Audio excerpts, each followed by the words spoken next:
या या या या या काय डॉक्टर साहेब, कुठे निघाला होता तेवढ्या घाईघाईने? ओळखलात का मला? हो. तरी पळून चालला होता? तुम्हाला काय वाटलं मी तुमच्या हॉस्पिटलला येऊ शकत नाही?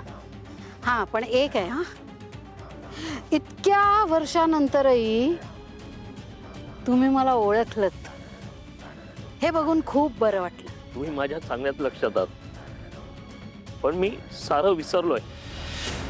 पण तुम्ही इतक्या वर्षानंतर का आलात? मुद्द्याचं बोलते.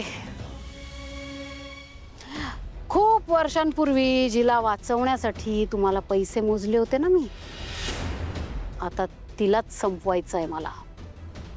आणि म्हणून तुम्हाला तुमचं तोंड उघडावं लागणार आहे. माफ करा, पण मेलेली मुर्दी काव करून काढतात. आणि तसंही मला यात पडायचंच नाहीये. अहो, माझं हॉस्पिटल चांगलं चालू आहे आणि माझी रोजीरोटी पण प्रामाणिकपणे चालू आहे. काय म्हणाल? परत एकदा सांगा. काय प्रामाणिकपणे? आणि काय म्हणालात?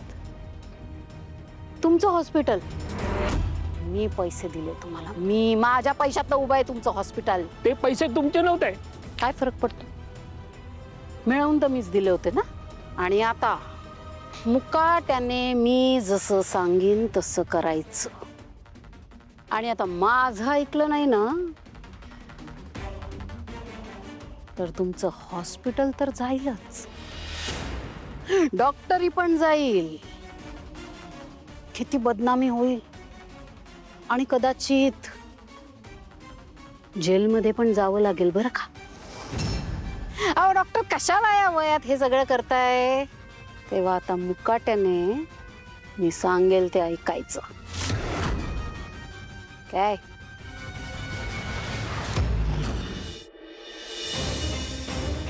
मला, मी, माझं अस्तित्व, माझं हे कशाला करतेस आता? अरे तुझ्या व्यतिरिक्तही या घरात माणसं राहतात. त्यांना त्यांची मतं आहेत, त्यांना त्यांचं आयुष्य आहे, जगू दे की. अगं केलं असतं ना त्या सानिकाशी लग्न, राहिलो असतो ना मी खुश.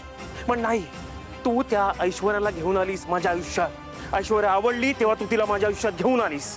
पण तिने जे केलं हे कळल्यावर तू तिचा द्वेष करायला लागलीस. अरे कुठली आई अशी वागते? कुठली आई इतकी कठोर असते? तू माझी आई नाही आहेस, वैरीण आहेस, वैरीण.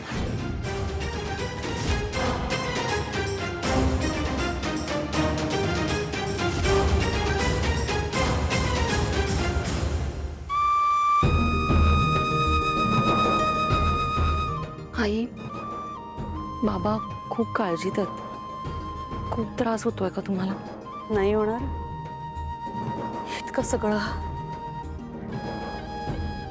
इतकं सगळं झालं, त्रास नाही होणार का?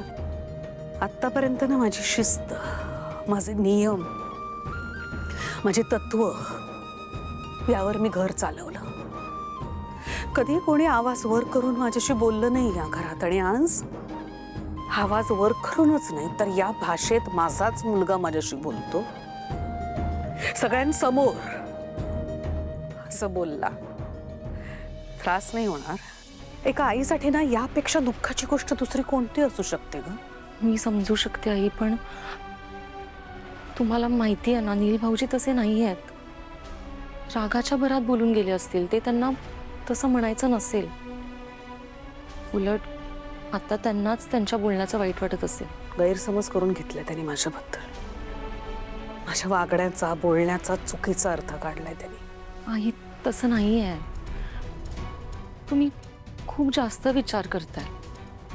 तुम्हाला माहिती आहे ना, या घरात तुमच्या शब्दाबाहेर कुणीही नाही.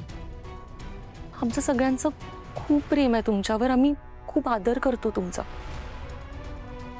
खरंच. ऐक ना, तू ओळखतेस ना मला? नाही म्हणजे या घरात आपलं नातं जे आहे ते खूप महत्वाचं आहे.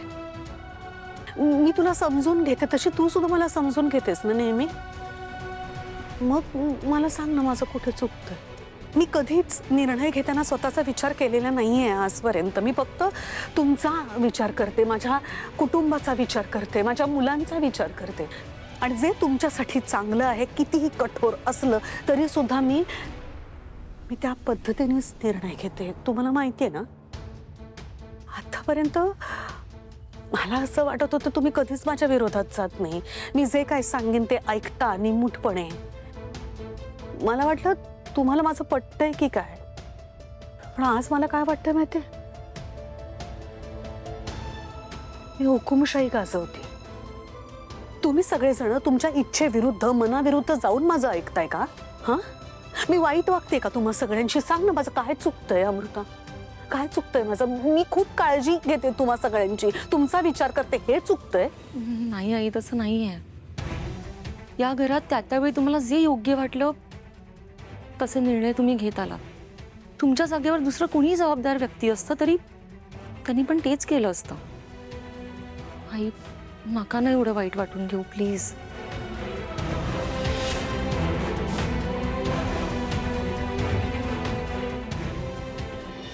नील, बाबा प्लीज, आता मला तुमचं कोणतंही लेक्चर ऐकायचं नाहीये. हे बघ, मी तुला इथे लेक्चर द्यायला आलेलो नाहीये आणि फक्त तुझीच चूक आहे असंही माझं म्हणणं नाही. मला हे मान्यच आहे की तिलोत्तमाची चूक आहे. तिने तुझं आणि सानिकाचं लग्न होऊ द्यायला काहीच हरकत नव्हती. पण तेव्हा जर तुला सानिकाविषयी एवढं वाटत होतं तर तू ठाम भूमिका का नाही घेतलीस? तेव्हा जर तू ठाम भूमिका घेतली असतीस तर चित्र खूप वेगळं असतं. सारंगच्या बाबतीत विचित्र परिस्थितीत लग्न झालं, पण तो आजही सावलीच्या मागे ठामपणे उभा आहे. तसा तू ठामपणे का नाही उभा राहिलास? पण बाबा, त्यावेळेला आईच्या निर्णयाचा सन्मान केला त्याने. ठीक आहे, तेव्हा केला ना. मग आता फक्त तिलोत्तमाला कसा दोषी ठरवता येतो? कारण मला माझ्या चुका कळतायत बाबा. तिने सांगितलं म्हणून मी ऐश्वर्याशी लग्न केलं, पण तिने काय केलंय हे तुम्हाला माहिती आहे ना. म्हणून मी घटस्फोट घेतोय आता तिच्यापासून. म्हणजे मी हिला न विचारता काही निर्णय घ्यायचा नाही का? तुमचा संसार तुटू नये एवढंच वाटत होतं आईला.